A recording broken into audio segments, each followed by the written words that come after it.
Hi, everybody. I am Savannah, and we're here this week with the warm up brought to you by WODprep.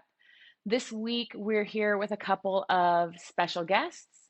You might know my teammate, Shona, and then we also have with us today Gillian O'Kane, who is who specializes in pelvic health. So we're going to be chatting with her a little bit today about her profession and learning some information from her as it applies to CrossFit movements, and specifically for women leaking during CrossFit movements and what you can do, why it happens, and just we're here to learn a lot from her. Jillian, would you like to tell us a little bit about your profession and what that means to be a pelvic health specialist? So I have specialised in pelvic health for about the last 9 years. My career started within the NHS, based in Scotland, where I progressed into senior post. More recently, I've developed a private practice. So I work between the NHS and also in private practice. So pelvic health is a whole range of physiotherapy that really treats a woman from, I suppose it can be really from when they start menstruating all the way through their lifespan. So I can treat ladies that are maybe having some issues with early menstruation. I can treat ladies who fall pregnant, so they're maybe having some musculoskeletal condition issues. I support women in their postnatal recovery. So that might look like rehabbing them from a pelvic floor point of view. So they might be experiencing things like abdominal separation or some pelvic floor issues, which might include things like incontinence, both bladder and also fecal incontinence. They might be experiencing some symptoms of prolapse where one of the organs just sits a little bit lower in the vagina. So I can rehab people through a whole range of things during that period in their lifespan. I can help to facilitate people just back to everyday activities, or if somebody's looking to get back to a little bit more higher impact activity or the gym. And then you've got anything from there all the way through. So women who are maybe developing issues through menopause. So all these things I'm speaking about can very much develop in the when the body changes at that stage in life. And then I can help to support women as their body changes, through then. So there's quite a wide range of ladies that I work with. I primarily work with women, but I do see some men within the NHS. I also teach Pilates, so that very much came part and parcel with my pelvic health physiotherapy, and I teach quite a few classes between where I live in Stewarton and Ayrshire and then up in Glasgow. So what you're saying, it sounds like to me, is that you're a pelvic, sorry, let me just make sure that this is pelvic health specialist, but that sounds very specific. But it sounds like when you describe it, it's actually encompassing so many different scenarios, really through an entire life cycle of a person. So it sounds like it's really a very broad field to be in. And even though it's specialist, it's really very versatile in the amount of situations that you can assist people with and help them overcome if needed. Yeah, yeah, it's quite a wide variety of conditions with people who come to see you. One of the other things that I also treat is pelvic pain, so that can be one of the issues that ladies experience. For various different reasons through their lifespan, and some chronic like pelvic pain conditions. So yeah, it's very, very varied.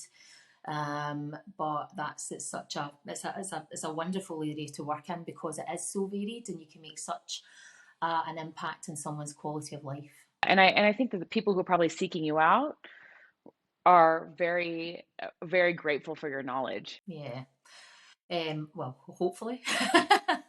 Yeah. Yeah, hopefully, yeah. Sho, I was just going to ask you to possibly just tell us how you know Gillian and why you thought that she'd be so amazing to have as a guest on our show. And then we can talk a little bit about what our focus is going to be today. And then we can kind of go from there, Gillian, and and learn from what you have to teach, Sho. Yeah, sure. So I know Gillian through the gym that we both go to. So Gillian also does CrossFit. I do just weightlifting now, but we train together. And I've also used Gillian. I've been a patient of Gillian's. After I had my third baby, Finley, I went to Gillian to. We had a was that a 3 week check? I think we had a 3 week check, and then we had a 6 week A check. general check for abdominal wise, and then we had a 6 week follow up, didn't we? Yeah, because I had a C-section after having Finley, so I went to see Gillian just at 3 weeks just to see how things were, just for a general check, and then a really thorough 6 week check where Gillian went through absolutely everything. So the full works. I don't know if we should ask what that means or not. Gillian knows me very well. Yeah. Um, yeah, so we had that after, and that was really, really good because I actually kind of got the all clear to start lifting weights again after that 6 week check, which I would never have thought would be possible after 6 weeks after having a C-section. And obviously it was light dumbbells and things like that, but just having a professional check me over and give me that okay to get started and really, and actually, I mean, I did exercises right after having the section, but it was very, very gentle, and it was like a lot of breathing and pelvic floor and things like that. But it progressed up until 6 weeks until I was then at the stage where I could actually start picking up weights again. So yeah, I just thought Gillian would be great because I've heard her talk about lots of different things before. We've had many chats about pelvic floor and about double unders and leaking and all that sort of thing. So I thought that our audience would really greatly benefit from Gillian's knowledge. Right. And I think specifically for our audience, Gillian obviously has such a wide array of expertise, but I think our plan is to focus on stress incontinence today and kind of learn what that is, what affects it, and how that applies to primarily for us CrossFit and our active lives. Does that sound like our focus for today? Yeah, Jillian, how would you, Yeah.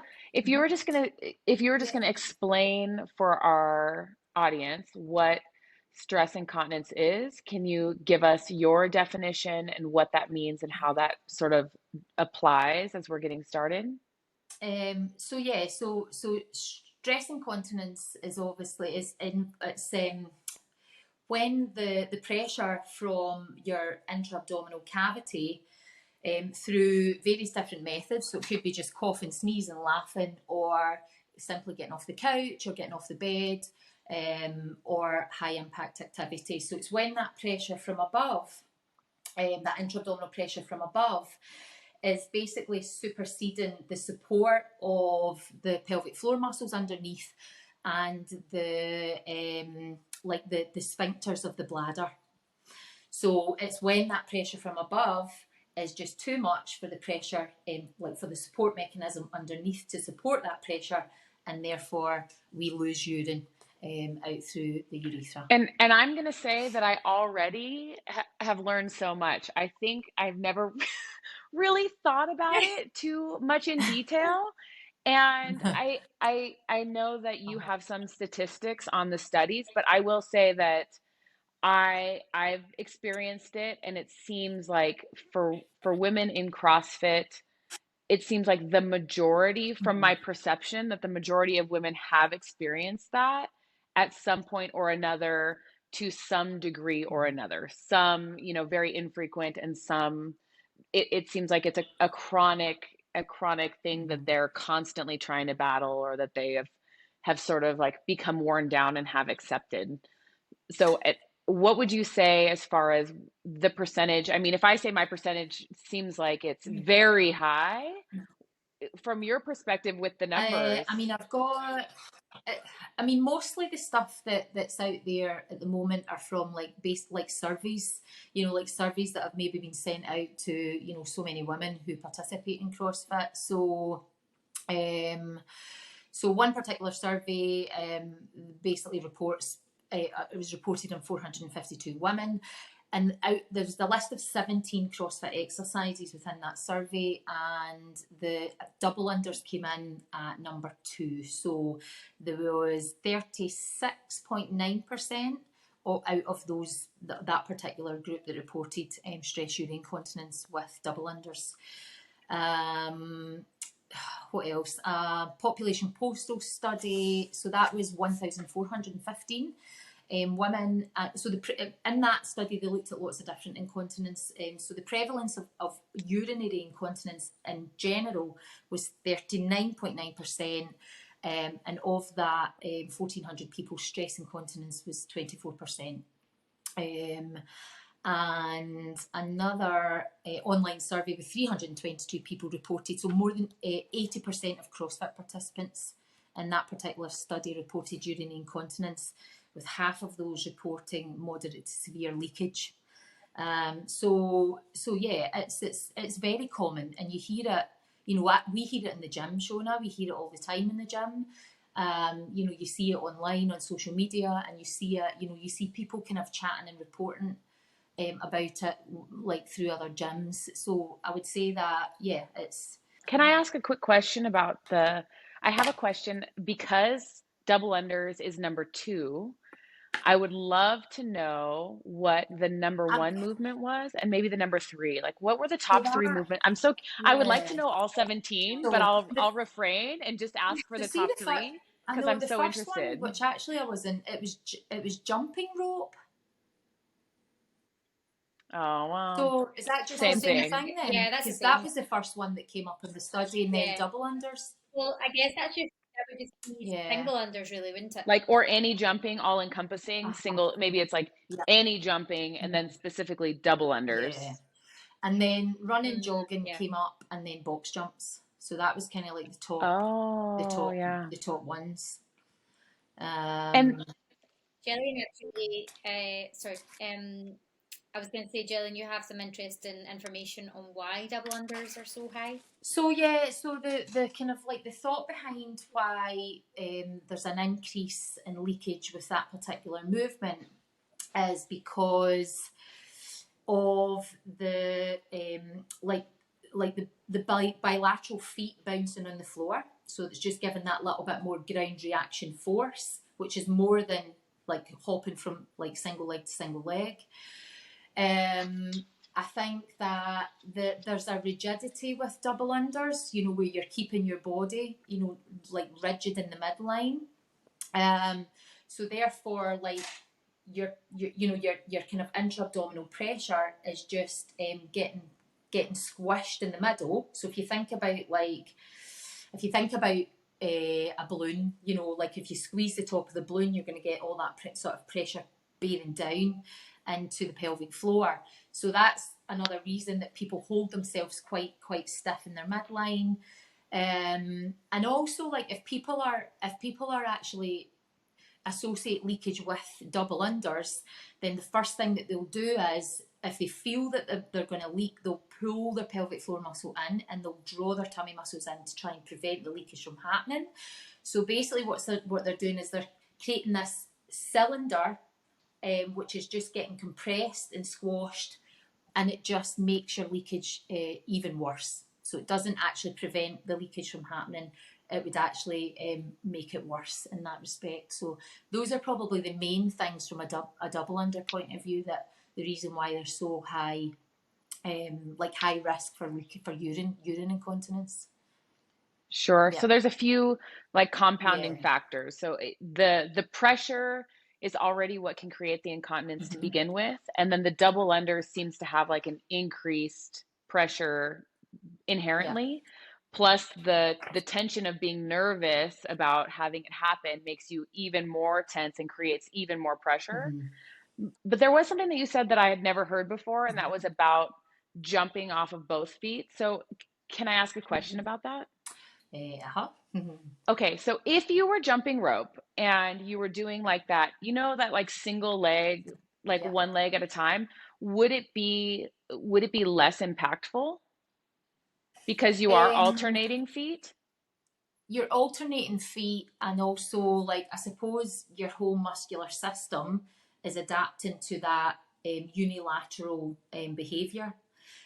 So it does tend to be that the because it can be one of the ways of training a double under is to like do single leg hops, but for some reason it doesn't seem to have quite as much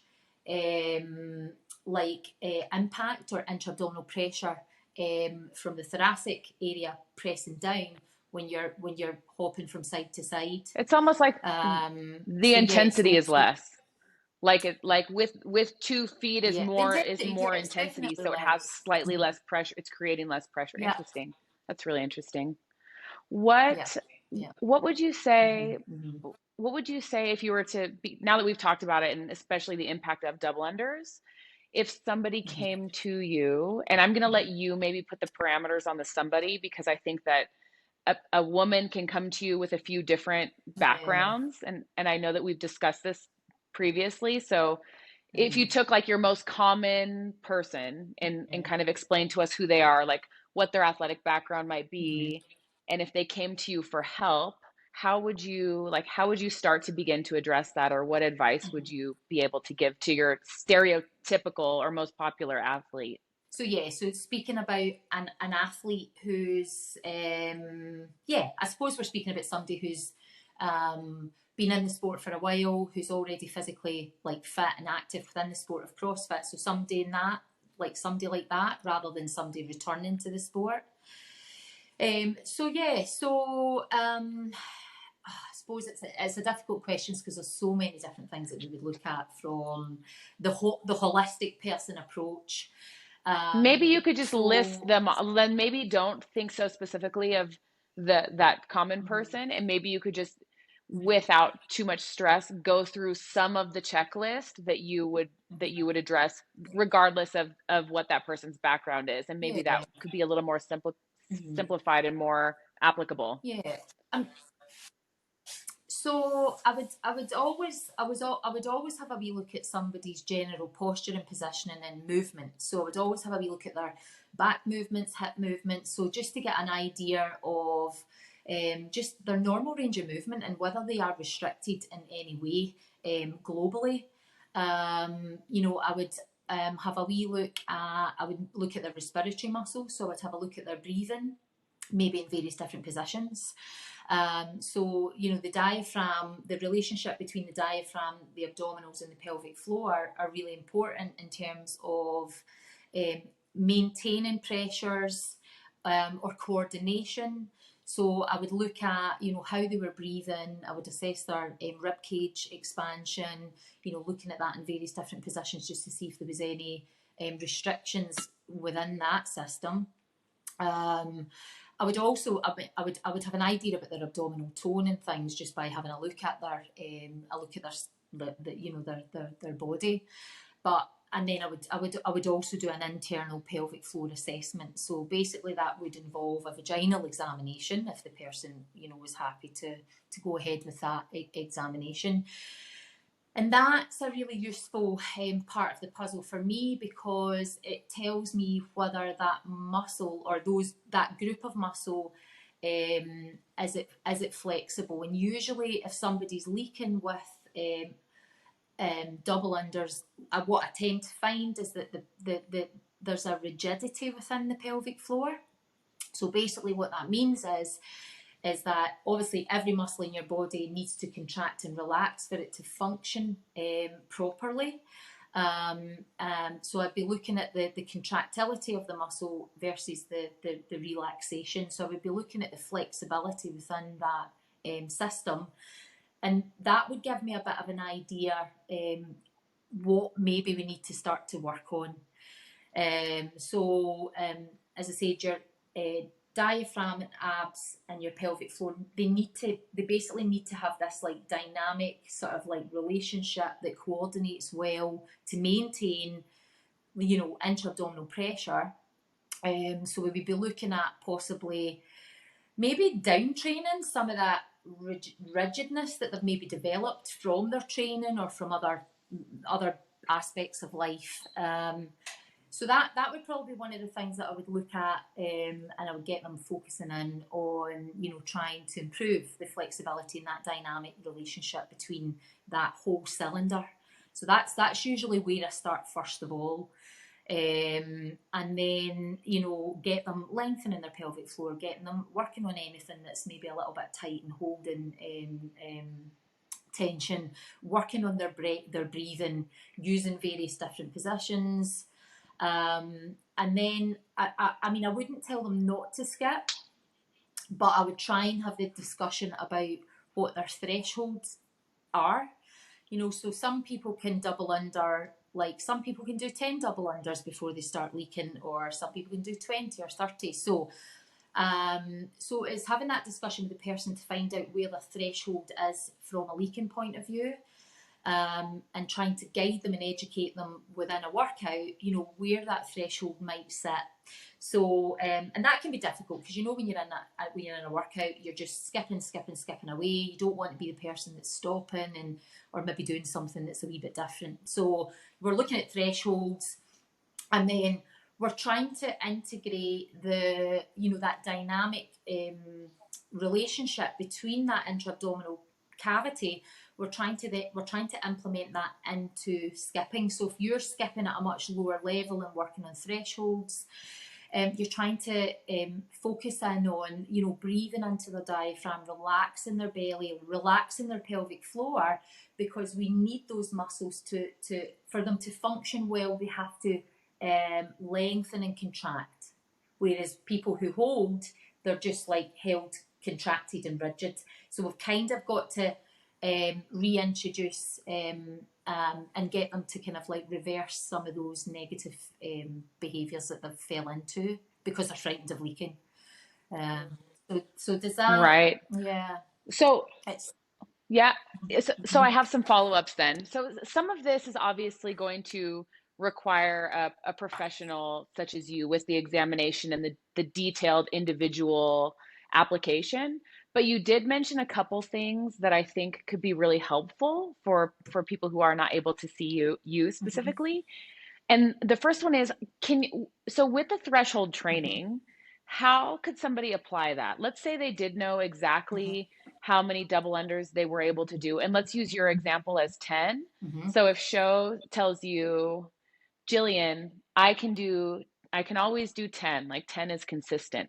Then where do you take that information? Does that mean that they do 10 and then they rest and do sets of 10, or does that mean that you switch to another movement, or what does that mean exactly? How could that be applied? So, I suppose you're looking at two different. I suppose you're putting it into two different practices, because you can get people working on skipping, like rehab, out with a workout, but then it becomes a completely different ball game when you're in a workout. So that, I suppose that would look differently depending on, do you know what I mean? If you're rehabbing them out of a workout versus rehabbing them in a workout. So, Right.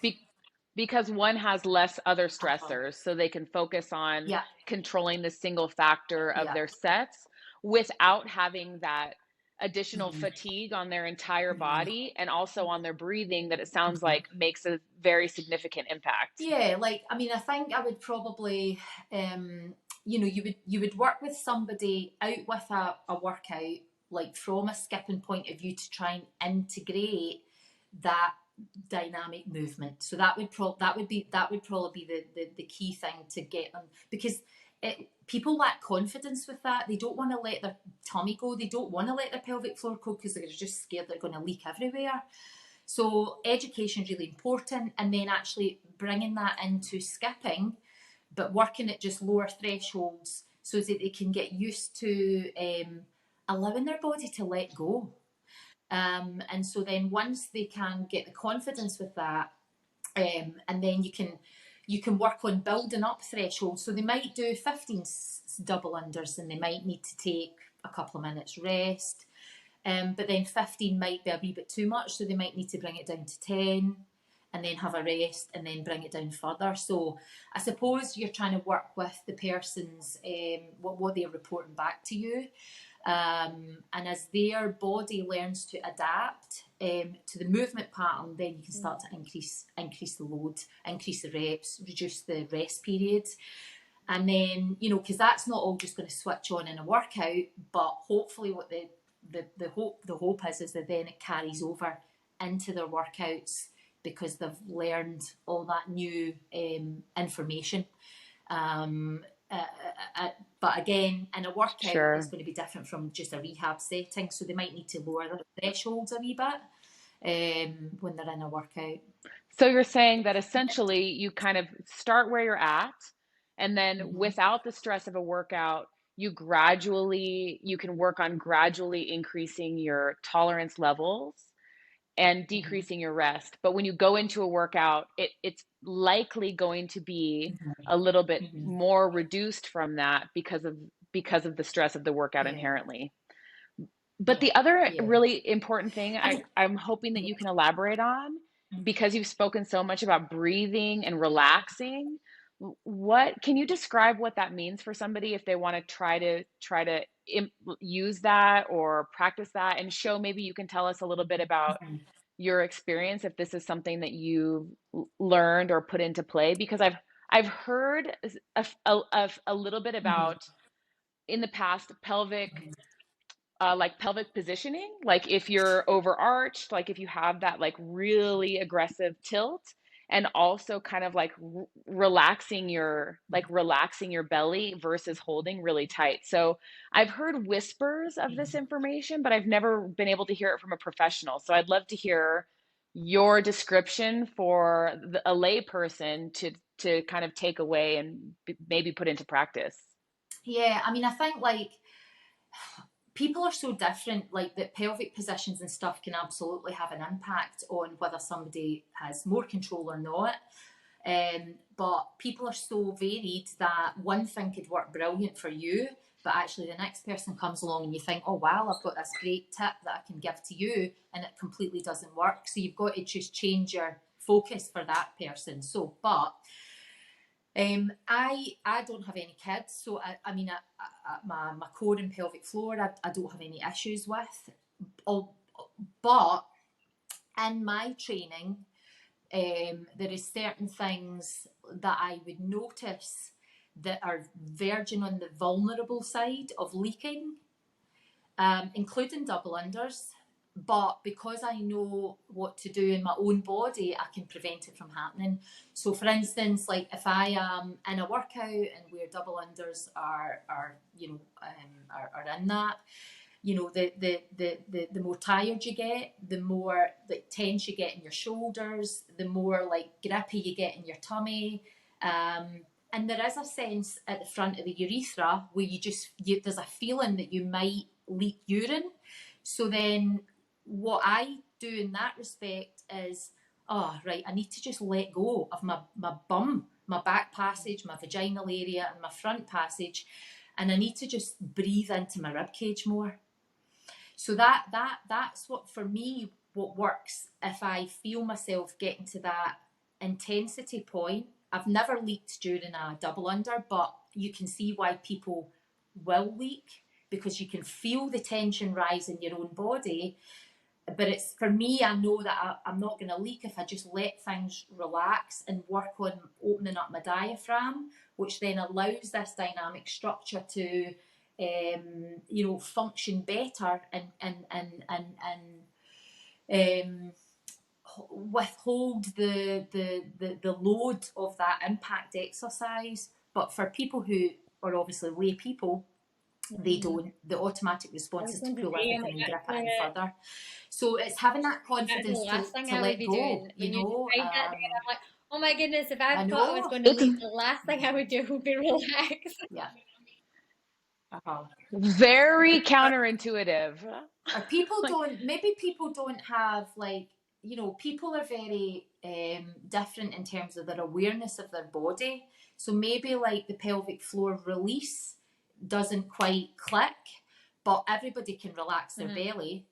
So you can let your belly go and focus in on your breathing, so you'll get a release in the pelvic floor. And most people can get that feedback. Maybe not, they're not quite switched on to releasing their pelvic floor. which actually also really helps during the technique of double unders, regardless of whether Yeah. you leak, because that's one of the things that we tell people to do in our double under course. Is we will tell people to relax their shoulders, stop getting so tight, because as soon as they get so tight and tense and frustrated, then it screws up their double under anyway. Yeah. So actually it's going to work for their CrossFit performance Yeah. as well as helping with their incontinence. Yeah, like if you are, before you're jumping up, before your feet actually hit the ground, your pelvic floor will lengthen and then contract. It's meant to lengthen and contract. Whereas if you're like landing on your feet and you're holding your muscles in tight, you're not allowing the function of the muscle to lengthen and contract. That's what it's meant to do. And that will support you rather than the opposite of holding the rigidity and then you're jumping and you're like, it's really, everything's kind of hitting down on this big rigid structure, which causes more pressure and like more likely to leak urine. I have a question for you, Gillian. I feel like I know people who have struggled with this for such a long time. Do you think that it's because do you think that, I think that this is a two-part question. One, maybe they don't know the most basic things that they can try without going to a specialist. And or two, do you think that there's just a lot of impatience and in kind of rebuilding that up? Can every person, I guess what I'm asking is, could almost every person who has struggled with this work through with significant amount of focus and patience to a point that they can double under? Or for some people, is it a lost cause? Because I know that a lot of women just give up on it entirely and they're like, they either always wear black leggings and accept it, or they don't double under at Yeah. all because they don't want to tolerate it anymore. And so I think that there are just like people who have tried something and to the point that whatever they've tried was unsuccessful, and they've really given up hope completely. So, I mean, people are maybe embarrassed. That might be one of the reasons that people lack or like seeking help. I think that a lot of people, I don't know if they know what help is out there. Like I don't know that they understand like what we're speaking about in this podcast. You know the whole array of things that you can actually do, and I just don't think people understand because they maybe don't think in their head like if I'm double undering, I'm double undering. How can I possibly like take that back? And how can I then rebuild it back up again? They think, right, well, double unders, double unders. So if I'm leaking in a double under, then there's no way that you're going to be able to modify that. Some people will just, I mean, definitely, even people they've came to see me for one reason or another, maybe not particularly to do with skipping, but skipping's come up, and they've just resigned to the fact that they're not going to skip in the workouts. But actually, the conversation that you need to have with that person is, well, are you okay with that? Because if like some people will come and see me and they'll say, yeah, like I've made my peace with that, and I'll say, but is that something you want to work towards? And quite like a lot of people will just say, nah, I'm just quite happy doing something different. So it's having that conversation to find out what the person's like what's their basically what's their goals. And if skipping's not actually that big on their agenda, they might just choose to eliminate it altogether. But obviously the person who wants to get back into skipping, then we're educating about how we can strip it back and then rebuild it again. There's a lot of people out there that they just think that that it's normal if they've had a baby to leak when they're skipping. Like, so I've had a couple of babies, that's just part and parcel of the postnatal kind of like journey. And then they just accept that that's what happens. Maybe there's a financial aspect to the process, because it's not just one appointment and then off you go. You can see that it's quite a bit of a kind of logical stepping stone to get somebody from there to there. So there might be some financial restrictions for why people don't sort of seek the help, or maybe don't see it through. And then we've Um, also talked about mhm, people on the other end of the spectrum. So you've got the ones that have decided to give up skipping because it's just not worth it to them. And then we've talked before about the ones on the other end of the spectrum who have accept it, and they mhm, like the movements or mhm, their performance is more important, and they've decided that actually they're fine with it. I mean, I've seen mhm, people on Olympic weightlifting platforms leaking right onto the platform, and obviously I don't know mhm, whether they've tried to do something about it or not, um, but they've obviously accepted that their performance and their new 1 rep max or whatever that the ranking that they're going to get from that is more important than mhm. everybody. I think I think a lot of the women in groups as well. Like if you're in a group, you might be too embarrassed to go up and say to the coach, because if you stop during a workout, if you work to your threshold and then stop and give yourself a rest and then join back in again, like people might not want to go to the coach and tell them, look, this is the reason why I'm doing this. So they just struggle away with the movement, or they choose something different to do. So I think that yeah, that confidence in speaking to your coach and the group sessions might be a wee bit of a barrier as well. Yeah, I because think a lot of coaches probably don't have the knowledge to give any advice on it anyway. I hmm mean, I think as it myself as a coach, if somebody came to me with that issue, I would be sending them to you. hmm So, because I don't feel qualified enough to give advice, because, like as we've talked about already, hmm everybody's so different. I couldn't give generic advice to hmm somebody without them being assessed, or um, hmm me the kind of relaxing thing. Probably I could give that sort of hmm advice out and see if that tip would yeah. help. But yeah, I think probably the vast majority of coaches don't have this knowledge or experience to be able to, and hmm naturally, probably a lot of coaches probably just think themselves that's normal because they see it so often. hmm Yeah, Yeah. and I do think I understand what Jillian's saying, that there is this sense of potential, embarrassment, or and especially with certain personality types.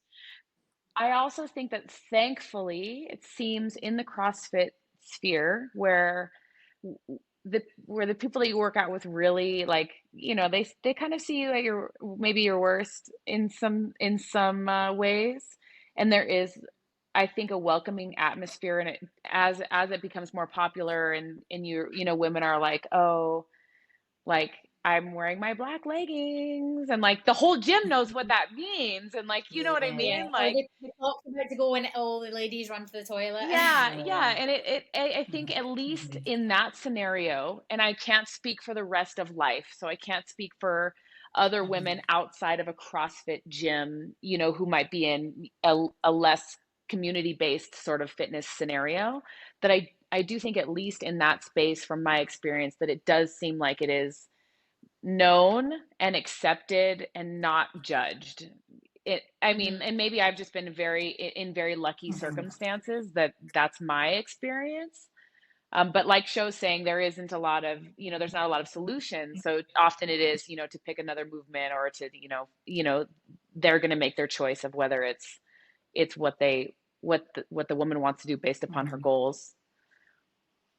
Can I Yeah. ask, is it ever a concern for women that they're causing more damage by continuing to, like, if you were a woman, like Show used as example with the weightlifting, and or let's say a competitive athlete who is resigned to just continue to do double unders because they're like, I am okay with this, I am going to do double unders, I am competitive, or these are my goals and my desires. Can you cause damage, or worsen your symptoms by just kind of charging forth with that direction? Oh, I mean, there's probably not enough information about like the longevity of like people who are functionally training, heavy lifting, things like that. There's more stuff starting to come out now, especially around like prolapse management and stuff, but I don't think there's enough information to look ahead to say, actually, you know what, if you're leaking at the moment, then I don't think that it's probably not that you're causing damage, right? But you're going to be introducing lots of behavioural changes to how your bladder behaves for fear and anxiety of leaking, which might be translating into everyday life. And so then that's maybe what the risk is for a stress incontinence or urge incontinence to maybe be a little bit worse further down the line, rather than it actually being a functional, like structural damaging thing. Does that make sense? So as I said, I don't think there's enough kind of research for future, but women who leak fall into really bad habits very quickly, and then it's that cycle that then makes things worse, makes their symptoms worse, I would say, more so than the jumping itself. How interesting. So it's more like the reinforcement of a negative cycle Yeah. that tends to happen. And then the negative cycle, like you were saying, it can expand and apply to more areas of your life, Yeah. possibly. Yeah. Huh. I have a quick question, Gillian. So, you were talking about behaviours that people fall into when they have this stress anxiety. Would you say one of them, I don't know if it's a bad thing or not, but we talked about that running to the toilet before the WOD starts. Is that something that is damaging, trying to empty your bladder before a workout? It's not it's not damaging. I would say that if the person feels that emptying their bladder before they go into a workout is going to give them more confidence in the workout, then that's more important, isn't it, for that particular person to feel comfortable and safe within that environment. So it's the behaviours. If people are running to the toilet like more than that, so you're going to get, people like out with the gym, might be going to the toilet just before they go out, or they might, oh, I better just nip into the toilet because I know I'm not going to get to a toilet for maybe the next hour or so. So all of these wee just in case moments, they all clock up, and then what can happen is that you can end up in this cycle of an overactive bladder, which basically, so your bladder's like a storage bag that can hold up to 600 millilitres. But if we're emptying our bladder more frequently than we are meant to in a course of a day, then what happens is the bladder, like, it shrinks in a wee sense. It gets a lot more sensitive, like the little receptors, when it fills up, gets a lot more sensitive to like less urine in it. So then your bladder fills up, 100 mils or 200 mils, and then you're consistently getting like strong urge to go to the toilet with not an awful lot of urine in your bladder, and so then it creates this overactive bladder where you're running to the toilet every 2 minutes. And so like stress incontinence, urge incontinence, it can all just mishmash into each other. So if you start that behaviour, say it starts in the gym, then it might start out with the gym, and then it just starts to like snowball into something a lot bigger than when it started. That's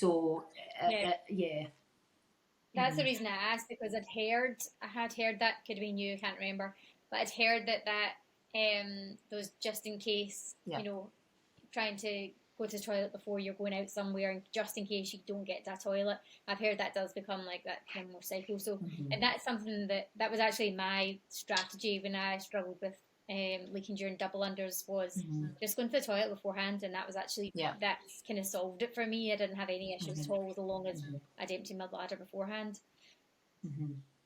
Your bladder's never empty though, so you can go and pee and then go into your workout, and you know what, if that keeps you dry for that particular workout, as I said, it is a management strategy, but it's not always going to work.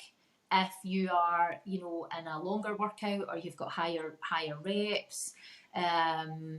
So it's oh, I've lost my wee train of thought here. So so you were saying it was your coping strategy, Shona, yeah? So it's okay to do that. But what I was saying was your bladder's never empty. You know, there's always just stuff coming from your kidneys through to your ureters and into your bladder. So even though you might be emptying your bladder before the workout, your bladder's always is going to be filling up during the workout. So, you know, potentially you could still leak during that workout. That was where I was going with that. Yeah. Oh yeah, that's interesting because it's something that you Yeah. think of emptying your bladder and then you Not think having about it. it not Yeah.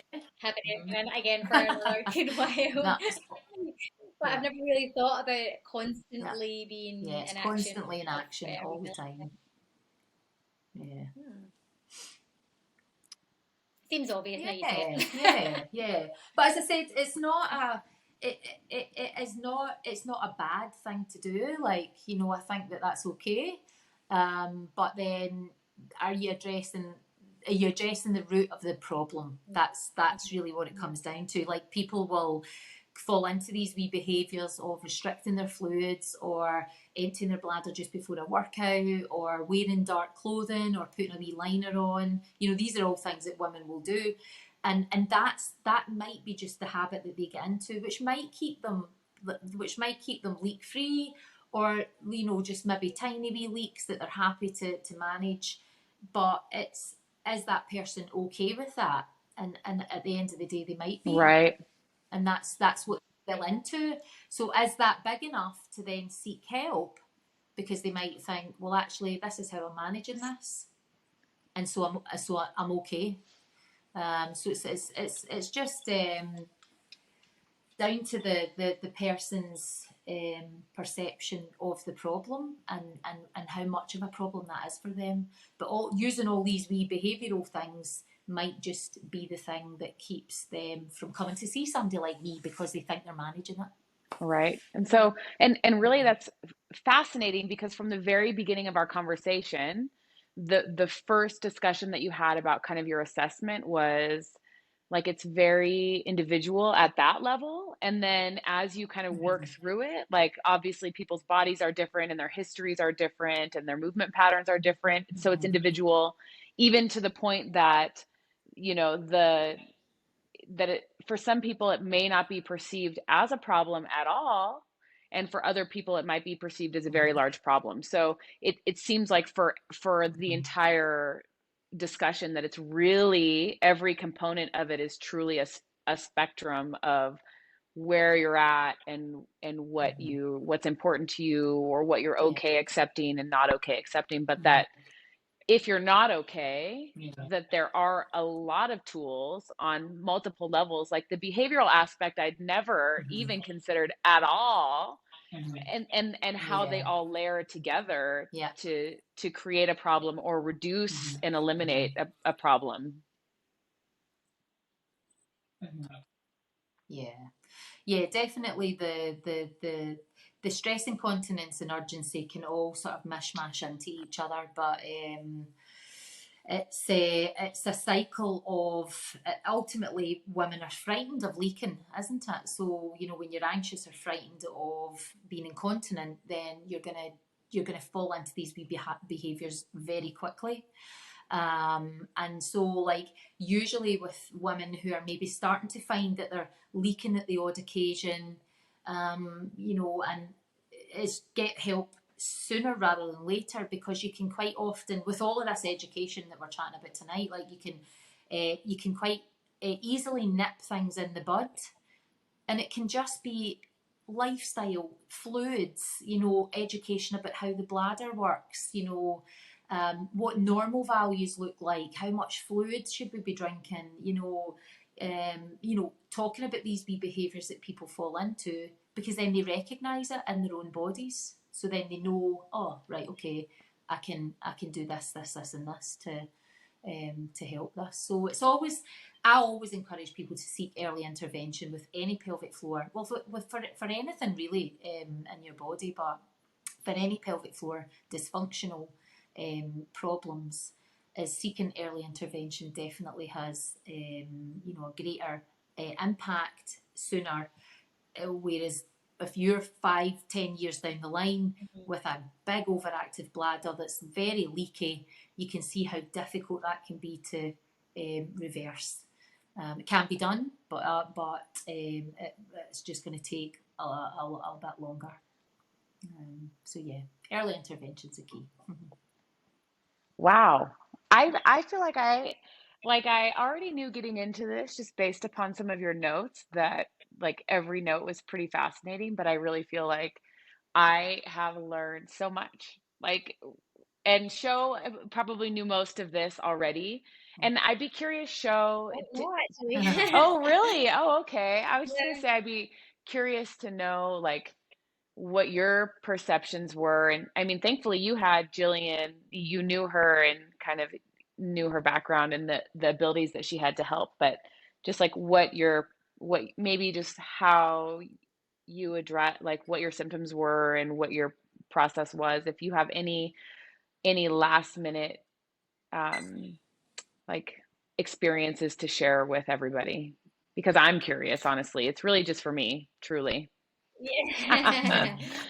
Yeah, I mean, I did have some issues just with double unders, actually, only double unders, and I would say that was before I had my third one. So this was after my second baby. I only started CrossFit after my second baby anyway. So I had no issues until I started doing double unders, and I remember clearly one workout. It was double unders and bar muscle ups, and they were like two of my favorite movements. And this workout was like made for me, and I was going to do all these bar muscle ups. And I just remember after the workout, I was like, "Oh my goodness, I am soaking," and that was like, and I remember tying a jumper around my waist on my way home. Oh, And that was like kind of like as bad as it got. But actually, as I say, just emptying my bladder before the workout kind of tended to work for yeah, me. And then I ended up giving up CrossFit just to focus on weightlifting anyway. So it kind of eliminated the problem for me because I yeah, was like, well, I don't feel like I need to seek help for it because it's not happening anymore. right. I'm actually asking Gillian this the other day because so I did double unders last week because I was filming at WODprep, and we had a double unders in a workout, and it was just 30 seconds every round of double unders, and they were no problem at all. And I was wondering if that was something that can like sort itself out over time or get better on its own. Um, oh yeah, I mean, I think like if somebody has come from like your postnatal kind of like journey and then gradually building back to exercise, and then like for instance if the leakage starts to happen when you start to add a little bit more load, then you know like it the answer is yeah, it could get better on its own as you train your body, as you progressively load it, as you challenge it in lots of different ways, because you're box jumping, you're cleaning, you're snatching, you're challenging that system in lots of different ways. So technically it could improve with time. But obviously you're monitoring that. So from an individual point of view, you're monitoring, is the leakage getting better or is it actually getting worse? And then you're seeking the help from that respect. So yeah, the answer is yeah, it could go one way or the other. If you're it's different if you're rehabbing somebody that's already in the sport, that's obviously clearly leaking time and time and time again. Then that person, I would say, is not going to get better just on its own without getting the help to try to address where the dysfunction lies. Does that make sense? Right. And yeah, so had you talked about before about the difference between like the athlete that has too much tone and then the difference between somebody who's come back from having a baby and maybe needs to actually strengthen their pelvic floor? Is that right? Yeah, so it's like, yeah, I suppose simplistically, if you've got a high tone athlete that you're trying to down train versus your your mum who's just coming back to CrossFit or is new to CrossFit, you're looking at like a progressive loading strategy, potentially. So it's kind of like the opposite of what you do for that person, and So one person might versus need that strength person. and the other Strength person might wise, yeah, building a good base strength, and then progressively adding in more challenging exercises, to challenge their core and get it working in lots of different ways. Whereas the athlete who's just got so much high tone and rigidity needs to unpick some of that, some of that tension that they've built up, Mm-hmm. probably from just training lots. So there's probably a big difference between those two variations of women.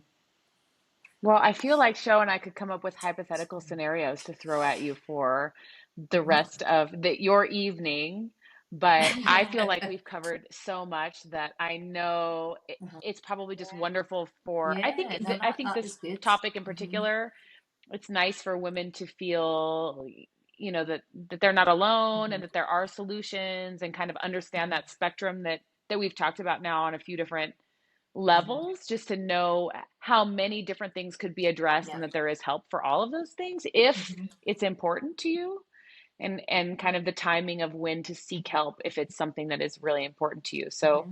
I think that I mean, we could absolutely wrap up unless there's anything last minute that you think that we've missed, or that we just like burning question from Sho. Yeah. Otherwise, Gillian, like, I'm so Um, grateful for you. oh yeah, it's lovely to chat about these things as always. Hopefully, some people out there will get just a wee nugget of something away from this podcast. So that would be nice. To know that somebody's just taken, even if it's just one wee tiny wee nugget away, then and implementing that into their training, then that would be a podcast well done. I And we're agree. also Yeah.